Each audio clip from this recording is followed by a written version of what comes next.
இன்றைக்கி நாம் முட்டை யோகர்ட் எல்லாம் வச்சு செஞ்ச டர்க்கிஷ் எக் எப்படி செய்யலான்னு பார்க்கலாம்.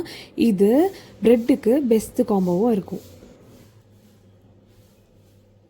இந்த ரெசிபி செய்ய நான் 100 கிராம் க்ரீக் யோகர்ட் எடுத்திருக்கேன்.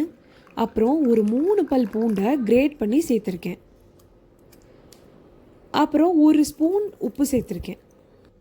இதை இப்போது நல்லா கலந்துக்கலாம்.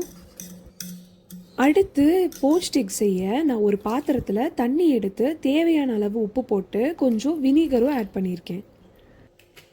அடுத்ததாக ஒரு ஸ்பூன் எடுத்து இந்த மாதிரி தண்ணியை சுற்றி விட்டுக்கலாம்.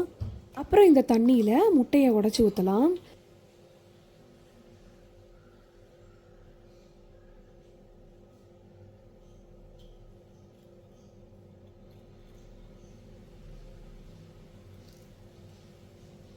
இப்போது போச்ட் எக் ரெடி ஆயிடுச்சு.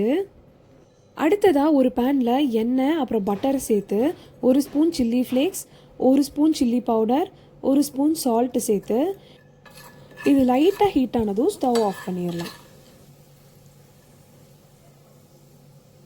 இப்போ ஒரு பிளேட்டில் நம்ம ரெடி பண்ண யோகர்ட்டை சேர்த்துக்கலாம்.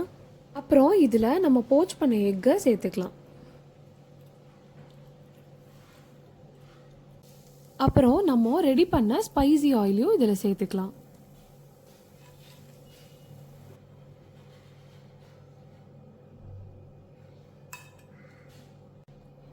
கடைசியாக நம்ம சாப் பண்ண கொரியாண்டர் லீவ்ஸையும் இதில் சேர்த்துக்கலாம்.